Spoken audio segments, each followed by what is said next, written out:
하나님의 말씀 같이 보겠습니다. 사도행전 16장 13절에서 15절 말씀을 같이 보겠습니다. 제가 갖고 있는 성경은 신약성경 216면에 나와 있습니다.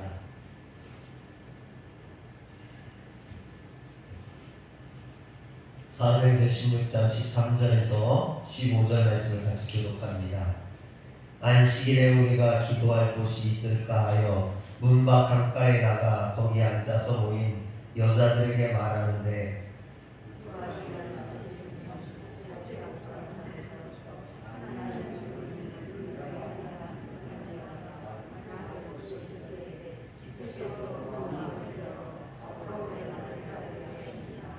그와 그 집이 다 세례를 받고 우리에게 청하여 이르되 만일 나를 주 믿는 자로 알거든 내 집에 들어와 유하라 하고 강권하여 머물게 하니라.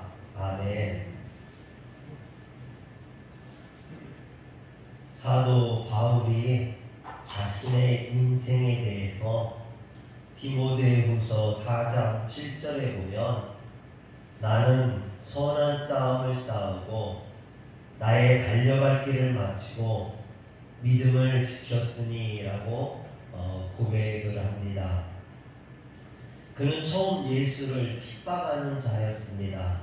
그러나 다메섹 도상에서 빛 가운데 역사하신 그 예수님을 만나고 난 이후부터 그의 삶은 180도 달라졌습니다. 그래서 그리스도인으로서 싸워야 될 선한 싸움을 끝까지 싸웠고 그리스도인으로서 달려가야 될 길을 온전히 달려가서 끝까지 완주했으며 그리스도인으로서 지켜야 될 믿음을 죽기까지 그는 그 믿음을 지켰습니다. 바울이 이처럼 초지일관 그리스도인답게 살 수 있었던 것은 그가 평생 구원의 빚진 자로서 채무감을 가지고 살았기 때문입니다. 그가 가지고 있었던 채무감은 자신을 구원해 주신 하나님의 은혜에 대한 빚진 자로서의 채무감이었을 뿐만 아니라 또 자신에게 복음을 전해준 그래서 구원받게 해준 먼저 믿은 성도들의 그런 사랑에 대한 빚진 채무감이었습니다. 바울이 구원을 받은 것은 홀로 기도하다가 또는 혼자 방에서 성경을 읽다가 구원받은 게 아닙니다. 바울은 예루살렘에서 약 213km나 떨어진 다메섹의 그리스도인들을 체포하기 위해 달려가다가 빛 가운데 역사하신 그 주님을 만났습니다. 근데 이때 바울이 혼자가 아니었습니다. 바울과 함께 있었던 자들이 있죠.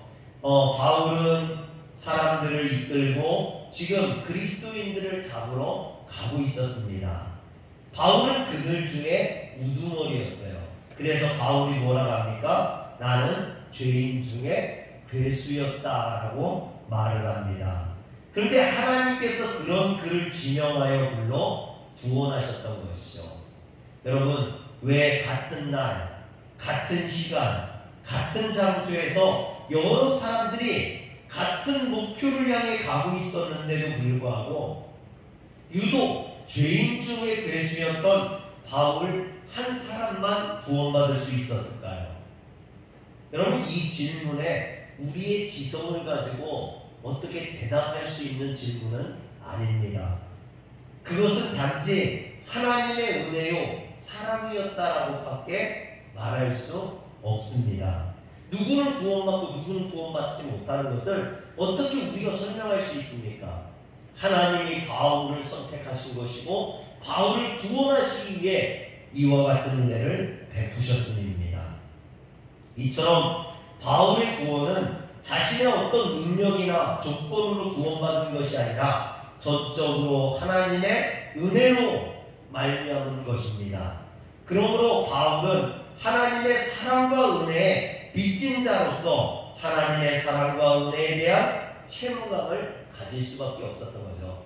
내가 주님 앞에 빚진 자니까 그 빚을 나는 또 다른 사람에게 갚아야 하는 그런 채무감을 가지게 된 겁니다.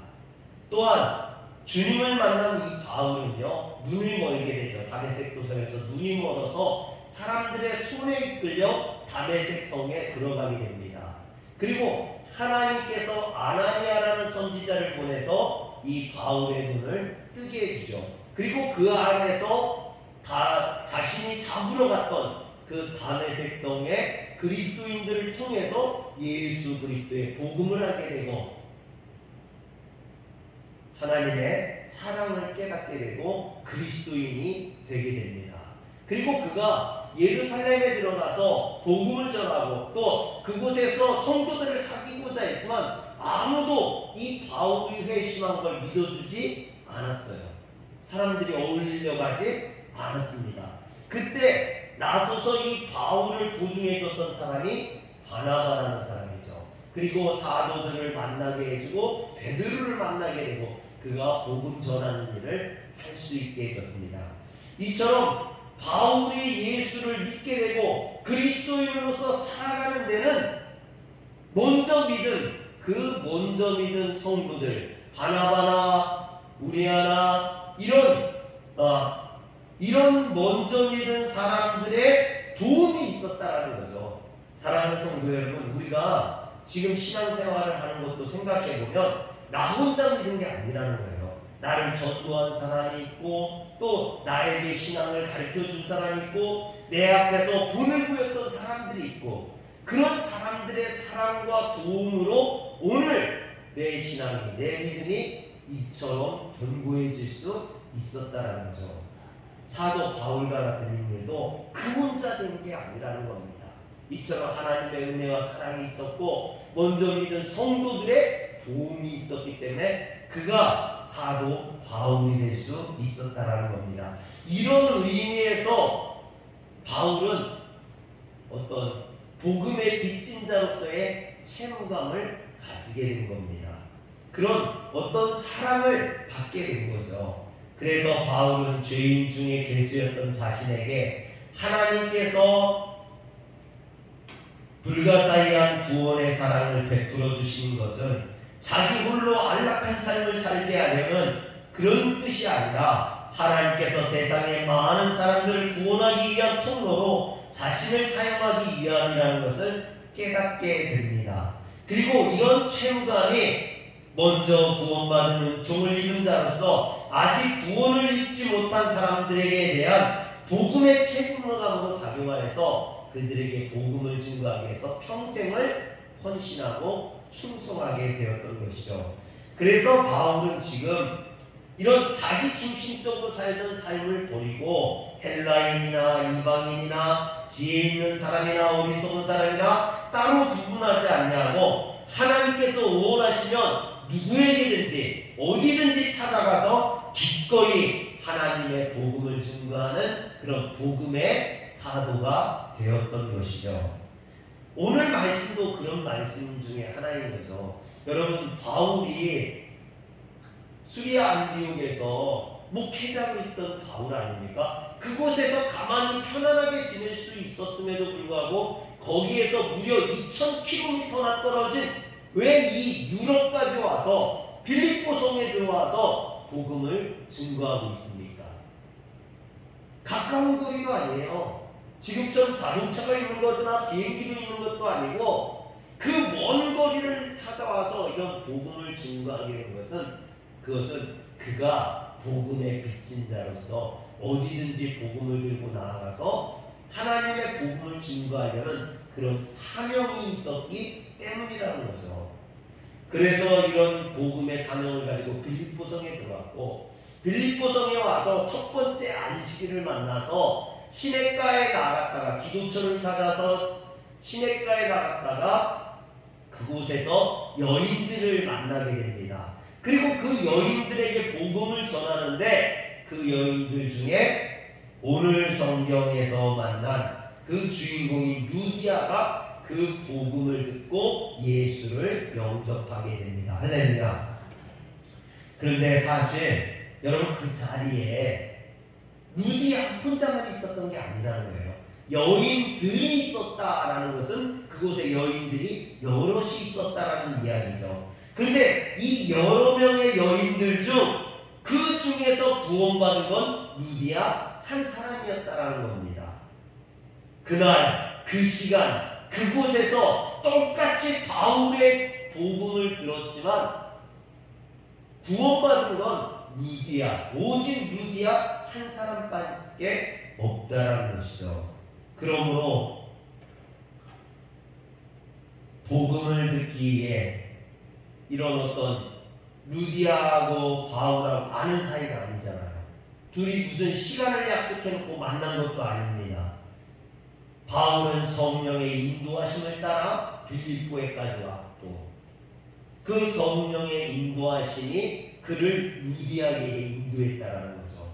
이 말을 다시 이야기하면 하나님께서 바울을 이 먼 곳까지 보내신 이유는 루디아를 구원시키기 위함이었다라는 거예요. 할렐루야. 루디아를 만나게 하기 위해서 하나님께서 성령님을 통해서 또 환상을 통해서 마게도냐 사람 환상을 통해서 바울을 이 빌립보성까지 인도했다라는 거죠. 하나님께서 바울을 통해 루디아를 구원하시고자 바울을 그곳으로 보내셨던 것입니다. 그리고 바울의 수고로 루디아는 복음을 듣고 깨달았을 뿐만 아니라 그것으로 인하여서 자신의 가족들까지 다 세례를 받고 구원받게 됩니다. 그런데 바울은 갈라디아 3장 27절에 세례 받는 것을 그리스도로 옷 입는 것이라고 이야기합니다. 세상의 욕심을 따라 살던 사람이 이제 그리스도로 옷 입는다. 즉 세상의 옷을 입고 있던 사람이 그 옷을 벗어버리고 그리스도로 옷 입는 것. 여러분 루디아가 자주색 옷감 장사잖아요. 이 자주색 옷감은 아무나 입는 옷이 아니라겠어요. 부자들만이, 귀족들만이 입는 옷입니다. 당연히 이 자주색 옷감 장사였던 루디아도 그런 옷을 입고 있었을 거예요. 세상의 물질과 부유와 귀중함을, 존귀함을 나타내는 그런 옷을. 그러나 이제 그런 옷이 아니라 그리스도의 옷을 입었다라는 겁니다. 세상의 욕심을 따라 물질을 따라 살던 사람이 이제는 예수 그리스도의 복음을 따라 사는 사람이 되었다라는 것을 나타내죠. 이제는 이런 세상의 욕심을 따라 살던 삶을 버리고 길이요 진리요 생명이신 예수 그리스도의 삶의 목적으로 삼으며 살겠다라는 어떤 그런 결단의 실천이 바로 세례였던 것이죠. 그리고 세례를 통해 그리스도로 옷 입은 루디아가 가장 먼저 한 일은 뭐였냐면 바울을 자신의 집으로 보냈던 것, 강권했던 겁니다. 이는 하나님의 은혜로 구원받은 루디아가 하나님의 사랑과 은혜 그리고 복음을 전해준 바울에 대해 구원의 빚진 자로서 복음의 책임감을 가지고 그들을 대접하길 소원했던 거예요. 할렐루야. 사랑하는 성도 여러분, 오늘 우리가 그리스도의 복음의 빚진 자라는 것을 깨닫게 되면 그렇다면 나는 그 복음의 빚진 자로서 다른 사람에게 그 복음의 빚을 갚을 수 있어야 된다는 거죠. 할렐루야. 여러분들이 어떤 복음의 빚진 자로서 그런 복음의 빚을 갚을 수 있는 성도가 되었으면 좋겠습니다. 저는 그런 생각을 해요. 저희 소연이나 사야나 디아가 교회 안에서 많은 성도님들의 사랑을 받았습니다. 그런데 저희 자녀들이 앞으로 잘 돼서 잘 될 거라고 저는 믿어요. 제가 뭘 해줘서 제가 무슨 재산을 물려줘서 잘 되거나 그러진 않겠지만 하나님께서 잘 되게 이끌어 주실 거라는 믿음이 있어요. 지금까지 해왔던 것을 하나님 그렇게 해주실 텐데 그때 저희 소연이나 사야나 디아가 꼭 기억했으면 좋겠어요.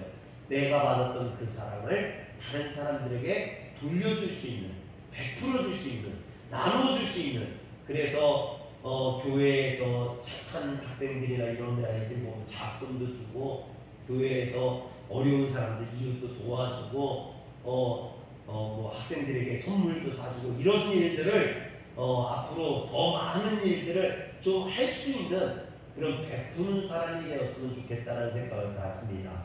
오늘 루디아도 마찬가지예요. 이런 복음을 받아들이고 나니까 그 복음의 감동이 그 안에서 작용하면서 그가 이제 베푼 삶을 살기 시작했다는 거죠. 그 첫 대상이 누구예요? 자신에게 복음을 전해준 바울과 그 일행들을 자신의 집으로 모시기를 원했다라는 겁니다.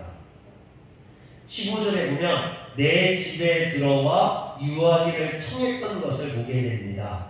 여러분, 여기에서 내 집에 들어와 유하기를 청하는 것은요, 그냥 우리 집에 들어와서 차 한잔 마시고 가세요, 아니면 우리 집에 들어와서 식사 한 끼 하고 가세요, 아니면 우리 집에 들어와서 하루 주무시고 가세요, 이런 뜻이 아니에요. 여기서 유하다에 해당하는 헬라어는 메노라는 말인데 체류하다라는 뜻을 갖고 있어요. 즉 오랫동안 머물다라는 뜻이거든요. 일주일이든 한 달이든 1년이든 원하는 대로 자기 집에 머물러라, 이런 뜻입니다.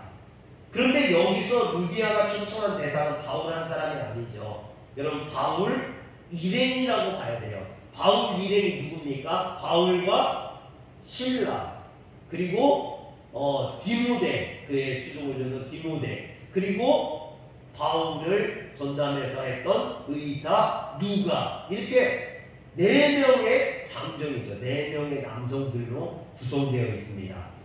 여러분, 그런데 이 4명을요, 여러분 집에서 먹이고 재우고 보살핀다라는 게 쉬운 일이 아니죠. 작년에 이제 저희 사야 친구가 저희 집에 와서 이제 고3 동안에 있었는데요. 한 명만 있어도 신경이 얼마나 쓰이는지 몰라요. 그거 부식비가 더 들어갑니다. 그런데 4명의 장정을 먹이려면요, 옛날에 더 많이 들겠죠. 이 루디아의 가정에 부담이 많이 전해질 거예요. 더군다나 오늘 말씀을 잘 보면요, 이 루디아의 가정이 나오면서 남편에 대한 이야기가 나와 있지 않아요. 그래서 많은 학자들이 뭐라고 이야기하냐면 루디아는 결혼을 하지 않았거나 일찍 남편과 사별한 여인일 것이다 라고 이야기를 해요. 남편의 이야기가 전혀 나오지 않으니까. 그러니까 여인 혼자서 가정을 돌보기 위해서 자주색 옷감 장사를 해서 가정을 돌보는, 여러분, 여자 혼자서 장사를 해서 그 가정을 지켜야 되니 얼마나 어렵고 힘들겠습니까? 그런데 거기에 객식구가 남자를 4명씩이나 데리고, 그것도 하루도 아니고 몇 달씩이나 이렇게 있는다고 한다면요, 이 루디아가 얼마나 불편하고 힘들고 어려웠겠습니까?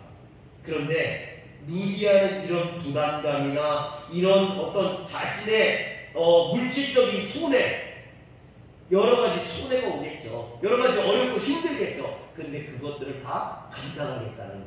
왜? 내가 복음의 빚진 자이기 때문에. 내가 복음의 구원을 얻었으니 내가 손해 같은 게 아깝지 않다는 거예요. 물질적인 손해가 아깝지 않다는 거예요. 나는 주님을 위해, 복음을 위해 베풀고 나누고 내 집을 내놓겠다는 겁니다. 그래서 이 루디아의 집에서 빌립보 교회가 시작되는 거예요. 루디아의 헌신을 통해서 유럽의 첫 교회가 생겨나게 되고, 그곳에서 많은 성도들이, 그래서 이 빌립보 교회는요, 다른 모든 교회들이 바울을 외면할 때 바울을 돕는 교회가 됩니다.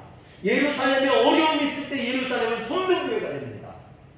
사랑하는 성도 여러분, 그 교회의 전통을 누가 시작했나, 어떻게 시작했느냐에 따라서 그게 달라지는 거죠. 오늘 루디아의 헌신과 희생이 이 빌립보 교회의 어떤 전통이 되고, 그리고 그 빌립보 교회가 책망받지 않고 칭찬받을 수 있는 교회로서의 교회의 터전을 만드는, 기초를 만드는 그런 중심적인 역할을 하게 됩니다. 그래서 이런 것을 알았던 바울은요, 처음에는 루디아의 이런 청을 거절했어요. 자신의 집에 들어와서 유해해달라는 것을 거절합니다. 왜? 여인 혼자서 얼마나 힘들겠어요. 어렵겠습니까? 그러니까 바울도 그 집에 들어가지 않으려 했던 거죠. 그런데 이 루디아가 뭐라 합니까? 15절에 보면 그와 그 집이 다 세례를 받고 우리에게 청하여 이르되 만일 나를 주 믿는 자로 알거든 내 집에 들어와 유하라 하고 강권하여 머물게 하니라. 강권하여. 거절하니까 아예 막 붙들고 늘어져서 강제로 자신의 집으로 모시고 와서 거기에서 유하게 했다라는 것을 보게 됩니다. 여기에서 강권하여 하니라 그랬는데요. 이 강권하다라는 말은 헬라어로 파라비아조마이라는 말인데 강요하다, 재촉하다라는 의미로 루디아가 매우 적극적으로 바울 일행을 자기 집에 머물게 하기 위하여 힘썼음을 보여주는 말입니다. 그런데 루디아는 바울 일행에게 자기 집에서 체류하도록 강권하면서 15절에 보면 나를 주 믿는 자로 알거든 내 집에 유하라 했어요. 내가 예수 믿는 사람이거든 너희들이 볼 때 그렇게 보이거든 우리 집에 와 거하라는 겁니다. 바꾸어 말하면 자기에게 복음을 전해준 전도자로서 자신을 그리스도인이라고 인정한다면 자신의 요청을 받아들여 자신이 하나님과 사람에 대해 책임감을 빚진 자로서 그 빚을 갚는데 도와달라는 것이죠. 평생 하나님의 은혜와 성도들의 사랑에 대해 책임감으로 살던 바울로부터 복음을 듣는 이 루디아는요, 그리스도인으로서 산다라는 것은 이처럼 물질적으로 사는 것이 아니라 빚진 자로서 베풀면서 사는 삶이라는 것을 깨달았던 거죠. 그리고 그것을 너무나 잘하는 바울이었기에 이 청을 거절하지 않고 결국 이 청을 들어주게 됩니다. 여러분, 예수님께서 마태복음 6장 24절에 보면 한 사람이 두 주인을 섬기지 못할 것이니 혹 이를 미워하고 저를 사랑하거나 혹 이를 중히 여기고 저를 경히 여김이라 너희가 하나님과 재물을 겸하여 섬기지 못하느니라 했습니다. 사람이 두 사람을 주인으로 섬길 수 없다면 여러분 어떻게 하나님 외에 또 어찌 다른 신을 주인으로 섬길 수 있겠습니까? 그래서 우리가 주 믿는 그리스도인으로 산다라는 것은요, 예수 그리스도 안에서 삼위일체 하나님을 우리의 주인으로 모시고 사는 거예요. 여러분, 오늘 우리가 루디아와 같이 주님을 모시고 사는 성도들이 되시길 주의 이름으로 축원합니다. 주님을 모시고 사는 사람은요, 내 걸 지키려고 하지 않아요. 내 것만을 아까워서 그러지 않습니다. 여러분, 베풀고 나눌 수 있는 거죠. 왜? 우리는 복음의 빚진 자이기 때문에. 그래서 무엇도 아깝지 않은 거예요. 왜? 생명의 구원을 받았는데 물질 따위가 뭐겠습니까? 그런 게 아깝지 않은 거죠. 그래서 그것을 남에게, 다른 사람들과 나눌 수 있고 베풀 수 있는 겁니다. 그러므로 우리가 하나님을 우리의 주인으로 모신다면 하나님 위의 모든 것은 하나님을 위한 수단이요 도구가 될 수밖에 없습니다.